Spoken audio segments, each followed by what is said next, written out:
Assalamualaikum warahmatullahi wabarakatuh. A'udzu billahi minasyaitonir rajim. Bismillahirrahmanirrahim. Alhamdulillahirabbil alamin. Wassalatu wassalamu ala asyrafil anbiya'i wal mursalin. Sayyidina wa maulana Muhammadin wa ala alihi wa sahbihi ajma'in. Subhanaka la ilma lana illa ma 'allamtana innaka antal alimul hakim. ولا حول ولا قوة إلا بالله العلي العظيم العزيز العليم عدد كل حرف كتب واكتب أبد الآبدين ودهر الداهرين. أما بعد فقد قال الله سبحانه وتعالى في القرآن الكريم وأصدق القائلين أعوذ بالله من الشيطان الرجيم يا أيها الذين آمنوا كتب عليكم الصيام كما كتب على الذين من قبلكم لعلكم تتقون.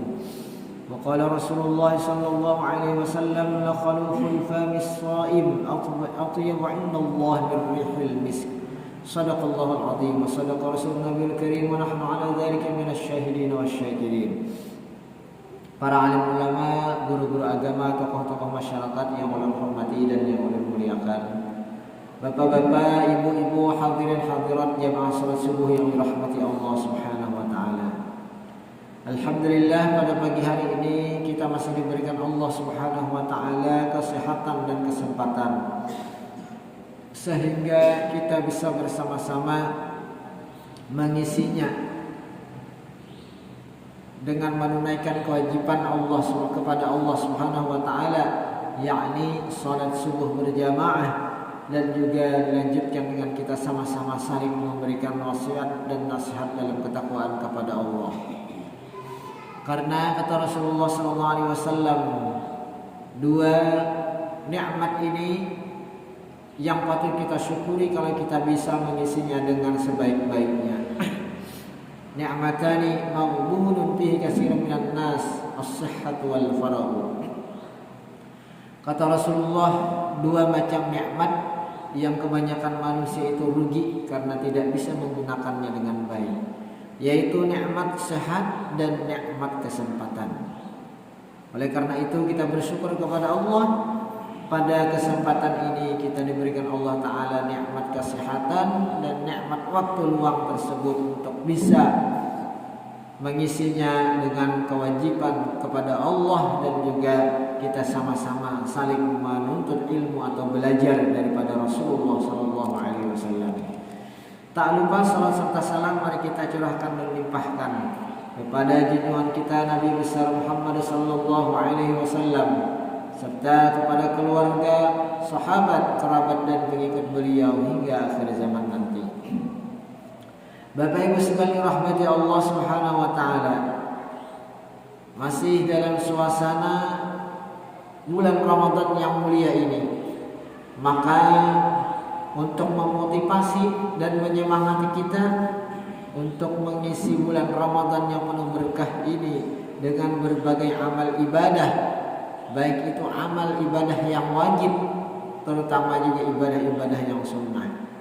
Dengan kita sama-sama mendengarkan nasihat dari Rasulullah tentang keutamaan berpuasa di bulan Ramadan khususnya, dan mengisi kegiatan-kegiatan bulan Ramadan dengan amal ibadah yang lainnya, di mana diantaranya Rasulullah SAW bersabda, yakni tentang keutamaan orang yang berpuasa. Ujar Nabi, la khalufu famis shaim atyabu indallah min rihil misk. Atau dalam hadis lain Nabi bersumpah, walladzi nafsu Muhammadin biyadihi la khalufu famis shaim atyabu indallah min rihil misk. Yang artinya, ujar Rasulullah, demi Allah yang diriku di dalam kekuasaannya, sungguh bau mulutnya orang yang berpuasa itu lebih harum di sisi Allah daripada minyak harum misik, atau minyak harum yang paling harum yang dimiliki oleh Rasulullah. Nah, ini suatu kemuliaan yang dicatat di sisi Allah Subhanahu wa taala, yakni orang yang berpuasa kemudian bau mulutnya itu berubah, maka walaupun bagi sebagian orang, bagi sebagian manusia itu tidak mengenakan atau tidak nyaman, tetapi di sisi Allah itu sangat harum dan sangat mulia. Artinya bagi orang berpuasa memang kalau tidak diisi mulut itu selama seharian pasti akan ada perubahan. Nah, apalagi Rasulullah SAW mengawalinya dengan bersumpah, artinya pasti dicatat di sisi oleh Allah, di sisi Allah Subhanahu wa taala, bahwa mulut orang yang berpuasa di sisi Allah itu sangat harum, sangat wangi karena puasanya. Tapi yang dimaksud di sini adalah puasa yang betul-betul puasa, tidak hanya berpuasa menahan lapar dan haus saja, tetapi puasa daripada hal-hal yang dilarang oleh Allah.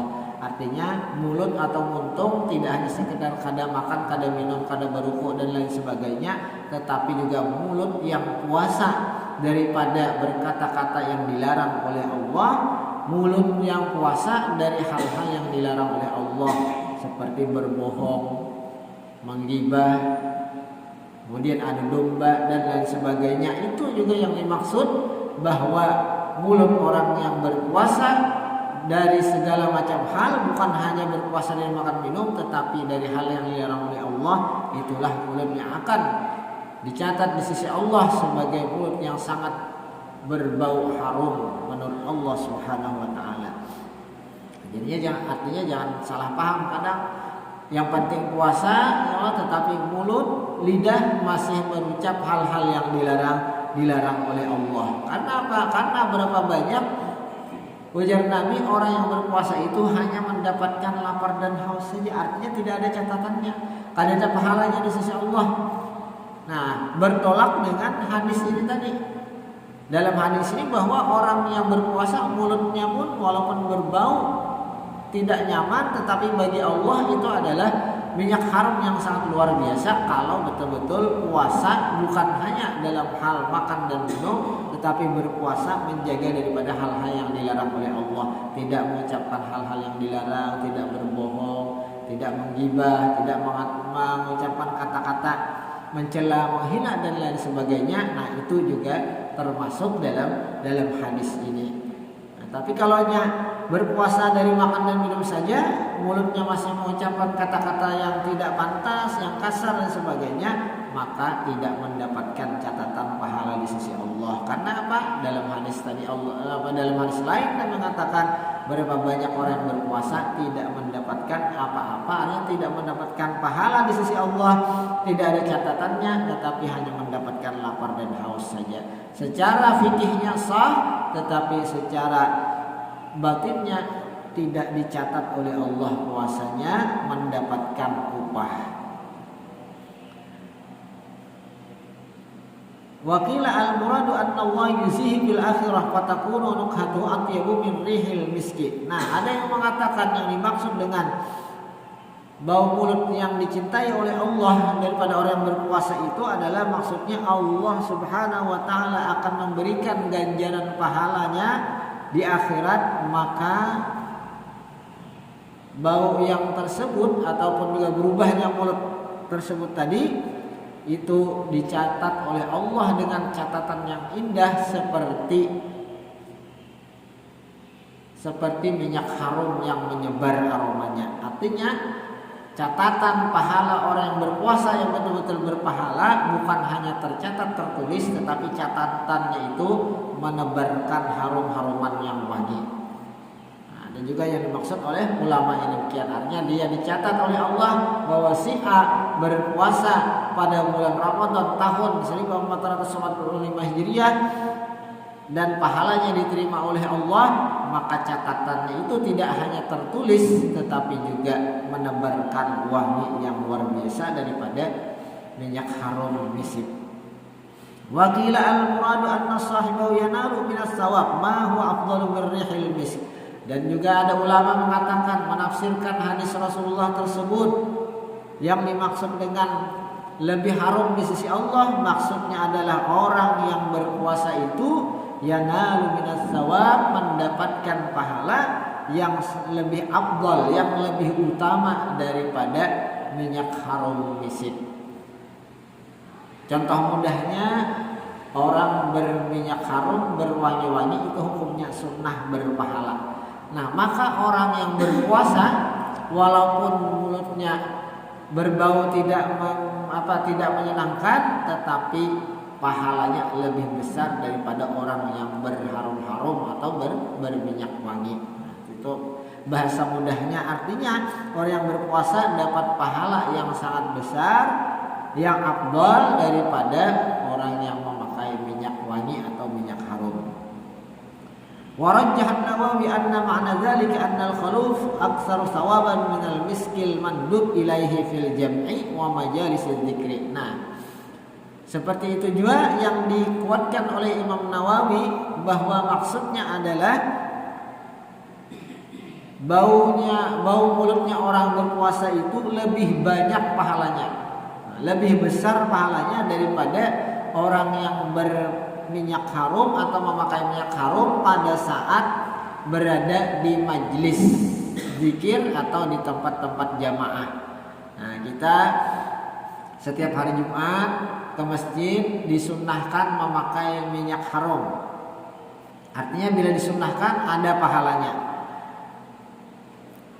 Pahalanya sangat besar atau ganal. Tapi orang yang berpuasa lebih besar lagi pahalanya walaupun dalam keadaan tidak wangi ataupun kada harum. Apalagi mulutnya misalnya berbau karena berpuasa tadi. Makanya dalam fikih makruh yang hukumnya untuk membersihkan pada saat cuaca panas atau sudah gelincir matahari, berkumur-kumur, kemudian sikat gigi, nah, itu hukumnya makruh. Nah, karena menghilangkan bau yang disukai atau dicintai oleh Allah. Itu menjadi tanda atau bukti bahwa seseorang itu betul-betul atau benar-benar berpuasa. Nah, jadi bau mulut aja menjadi saksi kayaknya di hari kiamat, di akhirat, bahwa orang ini bujur-bujur berpuasa. Wa qad naqala al-Qadhi Husain anna lit-ta'ati yaumil qiyamah rihan yafuhu. Dan telah mengutip oleh Imam Al-Qadhi Husain ujar Sidin bahwa anna lit-ta'ati yaumil qiyamati rihan yafuhu. Setiap amal perbuatan, setiap ibadah, setiap ketaatan itu karena hari kiamat pahalanya itu menebarkan wangi-wangian, menebarkan bau-bauan. Nah, artinya pahala sembahyang, pahala puasa, pahala zakat, pahala bersedekah, pahala menolong orang, pahala itu macam-macam. Setiap pahala itu nanti kata Imam Qadhi Al-Husain masing-masing akan mengeluarkan wangi-wangian. Beda-beda lain-lain. Nah, kayak minyak harum kita di dunia. Nah, ngarannya kan minyak harum, pasti baunya itu harum, cuma harumnya beda-beda lain-lain. Nah, makanya ada ngarannya lain-lainnya minyak harum kita. Nah, lain juga baunya, tapi minyak harum ngarannya, amannya ada harum, ada minyak harum yang lah, walaupun apa aja kita ada bau khusus tersendiri. Nah, sama kayak itu juga karena hari kiamat setiap pahala orang yang melakukan ketaatan kepada Allah masing-masing mengeluarkan wangi-wangian yang berbeda-beda. Nah, lalu raihatus siyam fiha bainal ibadat kal miski. Maka baunya mulut orang yang berpuasa atau bau daripada pahala orang yang berpuasa, wanginya pahala orang yang berpuasa pada hari kiamat nanti itu melebihi daripada wangi-wangian pahala yang lain. Artinya lebih menyengat mungkin atau lebih harum daripada yang lain-lainnya. Nah, itu dipahami oleh daripada Imam Qadhi Husain bahwa Sidin kena hari kiamat itu setiap pahala seseorang menyebarkan wangi-wangian, maka di antara yang wangi itu ada yang luar biasa wanginya, harumnya. Nah, maka itulah pahala daripada orang yang berpuasa tadi. Nah, itulah makna hadis Rasulullah, la khalufu famis shaim atyabu innallahi min rihil misk. Artinya sungguh bau mulut orang yang berpuasa itu lebih harum di sisi Allah daripada minyak harum misik atau orang menyebut minyak harum kasturi. Nah, ini apa bahasa Arab rihil misik. Bapak Ibu sekalian rahmati Allah. Wa qala sallallahu alaihi wasallam, dan juga Rasulullah sallallahu alaihi wasallam bersabda dalam hadis beliau, alaikum bil ghanimatil baridah. Alaikum bil ghanimatil baridah alzimuha. Lazimilah oleh kalian dengan mendapatkan keuntungan yang dingin. Nah, lalu ditanya oleh sahabat, qalu ya Rasulullah wa mal ghanimah al baridah. Apa itu keuntungan yang dingin? Ghanimah itu harta yang didapatkan pada saat peperangan atau harta rampasan perang. Nah, itu adalah sebuah keuntungan. Al baridah, dingin. Nah, ditanya oleh sahabat, apa itu ya Rasulullah yang dimaksud dengan keuntungan yang dingin? Qala as-sawmu fi syita al-ghanimatul baridah, yakni berpuasa pada saat musim dingin. Nah, berpuasa pada saat musim dingin itu adalah keuntungan yang sangat yang besar. Yang dingin maksudnya yang sangat disenangi, disukai orang. Nah, kenapa Rasulullah SAW berpuasa, senang menganjurkan puasa pada musim dingin atau besar pahalanya pada musim dingin? Nah, kalau bagi kita puasa di musim dingin biasanya kada karasaan, kada karasaan. Tetapi ya bisa dikatakan banyak malas atau kulirnya. Bila yang dingin tuh nyaman kalau babungkon di rumah. Nah, lalu yang lain-lain kulir, hendak beramal, beribadah, baca Quran. Nah, itu maksudnya. Tapi ada orang yang bisa sanggup mengisi saat puasa di musim dingin itu selain dengan berpuasa, tetapi juga mengisinya dengan sholat subuh berjamaah misalnya. Nah, kemudian tadarus Al-Quran, kemudian lagi membaca salawat, mengadakan kegiatan-kegiatan amal ibadah sosial dan sebagainya pada saat musim dingin itu, maka pahalanya ditambahkan oleh Allah lebih banyak lagi lipat gandanya. Nah, jadi puasa pada musim dingin. Nah, tidak disebutkan pada musim panas. Musim panas itu biasa ya Allah. Nah, sebagian khususnya di Arab. Nah, kalau bagi kita musim dingin lebih disenangi, musim panas kurang disukai ya Allah, karena akan terasa puasa pada saat musim panas. Ini musim dingin berpuasa, kata Rasulullah, itu adalah sebuah keuntungan yang sangat besar. Keuntungan yang sangat disukai oleh kebanyakan orang. Oleh karena itu berpuasa di musim dingin. Artinya mengisi puasa musim dingin itu ujiannya sangat berat sehingga pahalanya pun besar. Wa qala sallallahu alaihi wasallam, dan sabda Rasulullah sallallahu alaihi wasallam, man shama yawman min Ramadan ghufira lahu ma taqaddama min dhanbihi wa ma ta'akhkhara. Barang siapa yang berpuasa, kata Nabi, satu hari daripada bulan Ramadan, niscaya akan diampuni baginya dosa yang telah lalu, dosa yang akan datang. Nah, jadi keutamaan berpuasa satu hari diganjar pahalanya oleh Allah, diantaranya adalah diampuni dosa-dosa yang terdahulu dan dosa-dosa yang akan datang. Maksudnya apa? Dosa kecil, dosa nang halus, dosa nang istilahnya kita sengaja atau nang kada disengaja atau nang kada kita ketahui. Nah, karena apa? Karena kadang kita kada merasa melakukan sebuah dosa sehingga kada tahu. Nah, maka salah satunya agar supaya terhapus dosa-dosa yang kita kada tahu dan kada merasa, baik yang dahulu atau yang akan datang, maka dengan berpuasa, satu hari berpuasa di bulan Ramadan akan diampuni dosa-dosanya yang telah lalu dan yang akan datang. Nah, fa idza tamma Ramadan la yuktabu alaihi dzambun ila al-haulil akhar.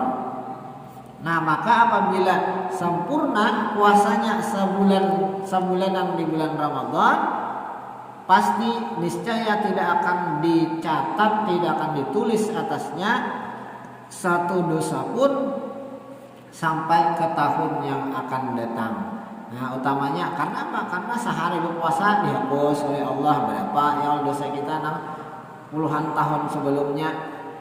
Kemudian dosa yang akan tagawi kainannya yang kita kada merasa, kada tahu, dihapus oleh Allah, sehingga sampai 29 hari atau 30, intinya sabulanan tunai puasa kita, maka seolah-olah habis dosa yang telah lalu dan dosa yang akan datang sampai setahunan betamuan pulang puasa berikutnya. Kaitu pula jadi seolah-olah kadada berisi dosa kesalahan. Karena apa? Dosanya sudah diampuni oleh Allah. Nah, makanya ketika akhir Ramadan atau ketika memasuki bulan Syawal atau hari raya, nah disebutkan oleh Nabi kayaumin waladathu ummuhu. Jadi seolah-olah seseorang yang betul-betul mengerjakan puasa dan amal ibadah lainnya di bulan Ramadan seperti orang yang dilahirkan oleh ibunya atau seperti bayi yang baru lahir. Kadang memiliki dosa kesalahan karena apa? Dosanya sudah diampuni oleh Allah, baik yang telah lalu dan yang akan datang. Tapi itu yang menjadi catatan adalah dosa kita kepada Allah, dosa yang kecil. Nah kita kadang merasa, kita kadang sengaja. Nah, tapi kalau kita merasa atau sengaja, maka segera istighfar minta ampun kepada Allah. Maka apabila itu dosanya dosa yang besar, maka bertaubat kepada Allah.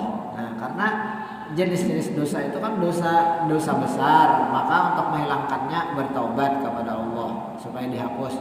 Dosa yang kecil, makanya cara menghilangkannya bisa dengan beristighfar atau menggawi amal ibadah yang sunnah. Nah, jadi otomatis. Nah, itu yang dimaksud oleh hadis Rasulullah, wa atbi'is sayyi'atal hasanata tamhuha. Ikutilah perbuatan yang salah atau dosa kita yang kita kada sengaja karena kita ketahui dengan perbuatan yang baik, maka dosa itu secara otomatis akan terhapus. Termasuk dosa yang kita kada ketahui, yang kita kada tahu, lalu dengan mengerjakan puasa walaupun 1 hari, artinya 1 hari puasa diampuni oleh Allah dosanya. Apabila tunai sebulanan, seolah-olah dosanya yang halus tadi dihapus oleh Allah. Fa'in mata qabla Ramadan akhara jaa yaumal qiyamati wa laysa alaihi dzambun. Nah, jadi setahunan ya seolah-olah Allah jamin sudah apabila nyata gawe dosa nang kecil nang kada diketahui, Allah taala sudah menghapus karena puasanya dalam bulan Ramadan yang tadi. Nah, bulan Ramadan ini jadi kita tuntung sebulanan, setahunan Allah taala memberikan jaminan kada akan mendapatkan catatan dosa kecil. Itu tadi adalah yang berkaitan dengan dosa kepada Allah. Tapi kalau dosa kepada manusia, cara menghapusnya harus dengan bertemuan dengan orangnya, minta ridho, minta halal. Nah, kada kau aja terhapus dosa yang berkaitan dengan orang lain hanya dengan berpuasa, kada terhapus juga. Jadi harus dengan minta ampun. Makanya kita hendak melengkapi bersihnya dosa pada saat hari raya itu kan kita berilaan minta maaf itu supaya habis dosa kepada Allah itu habis sudah diampuni oleh Allah, dosa kepada manusia pun juga habis karena Allah tidak bisa menghapus dosa seseorang terhadap manusia kalau orang lain itu kada memberikan maaf, kada merendahkan, kada merelakan kita, maka kada dihapus oleh Allah. Nah, fa'in mata qabla Ramadan akhar jaa yaumal qiyamah wa laysa 'alaihi dzambun. Nah, seandainya seseorang itu meninggal sebelum masuk Ramadan tahun berikutnya, ya Allah, nah, belum lagi tahun berikutnya sampai orangnya sudah meninggal, jaa yaumal qiyamah wa laysa 'alaihi dzambun, maka dia akan datang pada hari kiamat dengan tidak membawa dosa karena diampuni setahunan. Nah, jadi berpuasa kita tahun ini dengan sebaik-baiknya sampai tunai, lalu habis dosa kita nang terdahulu, nah akan datang pun dijamin Allah setahunan. Lalu kada sampai tahun berikutnya, tapi sudah dihilangkan oleh Allah, dihapus oleh Allah dosa-dosanya, terutama dosa kecil yang kada kita ketahui atau yang kada kita sengaja. Ai minas saghair al-muta'alliq bi haqqillah ta'ala. Artinya dosa kecil yang berhubungan dengan hak Allah atau berhubungan dengan Allah. Wa laysa 'alaihi dzambun haliyah min fa'ilin ja'a. Wa fi riwayatin man shama ramadhana imanan wa ihtisaban ghufira lahu ma taqaddama min dhanbihi wa ma ta'akhkhara. Nah, dalam riwayat lain Rasulullah SAW bersabda, barang siapa yang berpuasa bulan Ramadan imanan, nah dasarnya karena beriman kepada Allah. Nah, jadi yang perlu dicatat adalah orang berpuasa itu termotivasi atau tertarik untuk berpuasa karena dia beriman kepada Allah, bukan karena yang lain. Ya, ada orang berpuasa itu karena supaya dapat THR misalnya lah, supaya dapat ini dapat itu. Nah, maka itu kan termasuk karena beriman kepada Allah, karena ada niat yang lain. Nah, berpuasa itu memang karena panggilan iman. Makanya ayat Al-Qur'annya ya ayyuhalladzina amanu, hai orang-orang yang beriman. Jadi orang yang merasa terpanggil, ayo laksanakan ibadah puasa Ramadan. Yang kedua, wahtisaban, dan semata-mata mengharap pahala dari Allah, kada ada yang lain. Nah, jadi niatnya dalam berpuasa karena panggilan iman, yang kedua karena ingin mendapatkan pahala dari Allah. Ghufira lahu ma taqaddama min dzambihi wa ma ta'akhkhar. Maka orang yang berpuasa karena iman dan karena mengharap pahala, mengharap keridhaan Allah, akan diampuni oleh Allah dosa-dosanya yang telah lalu dan dosa-dosanya yang akan datang. Nah, jadi motivasi kita berpuasa semata-mata karena iman dan karena mengharap karunia dari Allah berupa pahala dan keridhaannya. Nah, maksud imanan ay i'tiqadan bihaqqi fardhis shaum. Nah, di antaranya maksud daripada karena iman itu dia meyakini bahwa itu memang kewajiban dari Allah. Nah, makanya orang yang meremehkan kewajiban dari Allah itu bisa jatuh kepada murtad atau kekafiran. Nah, kada meyakini. Padahal sudah jelas Allah Ta'ala menyebutkan dalam Al-Quran bahwa berpuasa itu adalah hukumnya wajib, kutiba alaikumus syiyam. Lalu ada orang yang meremehkan atau tidak mempercayai itu dari Allah kewajibannya. Mempercayai itu bukan hanya dalam bentuk kata-kata, artinya pada percaya aja bahwa puasa itu wajib. Nah, dengan kata-kata sudah menyebabkan seseorang itu jatuh kepada murtad. Ada juga dengan perbuatan. Besing haja kada kuat puasa yang lain. Nah, padahal jelas-jelas itu adalah kewajiban. Tapi basing haja kada mengerjakan puasa, nah maka itu menunjukkan tidak ada rasa iman di dalam hatinya. Apalagi hendak mengharapkan pahala dari Allah. Nah, ada juga orang yang imanan, berpuasa kan beriman, tapi bukan ihtisaban, tujuan yang lain. Nah, supaya mengharapkan ini, mengharapkan itu. Nah, supaya kalau empat misalnya buka bersama. Nah, artinya palarannya kada memasak, kada menukar beras dan sebagainya. Nah, tahu aja kewajiban dari Allah. Nah, juga kada sesuai dengan apa yang dimaksud oleh Rasulullah. Jadi makanya Rasulullah dalam hadis ini menyebutkan dua. Jadi landasan atau dasar orang beriman itu imanan wa ihtisaban, karena beriman dan mengharap pahala dari Allah Subhanahu wa taala. Bapak Ibu sekalian yang dirahmati Allah, wa qala sallallahu alaihi wasallam law adina Allahu lis-samawati wal ardi an tatakallama laqalata busyra liman shama ramadhana bil jannah. Nah, ujar Rasulullah dalam hadis beliau, seandainya Allah Ta'ala mengizinkan kepada langit dan bumi untuk berbicara, untuk berpandir, laqalata, niscaya langit dan bumi itu akan berkata, busyra liman shama ramadhana bil jannah, kabar gembira kepada orang yang berpuasa Ramadan dengan surga. Artinya beruntungnya orang yang berpuasa seandainya bisa berpandirnya langit lawan bumi. Pasti bulan puasa ini, bulan Ramadan ini bersuara terus sebenarnya. Untungnya orang puasa bulan ini cagar mendapatkan surga. Nah, seolah-olah maka itu seandainya langit dan bumi itu diberikan Allah Ta'ala izin untuk berbicara, berpandir.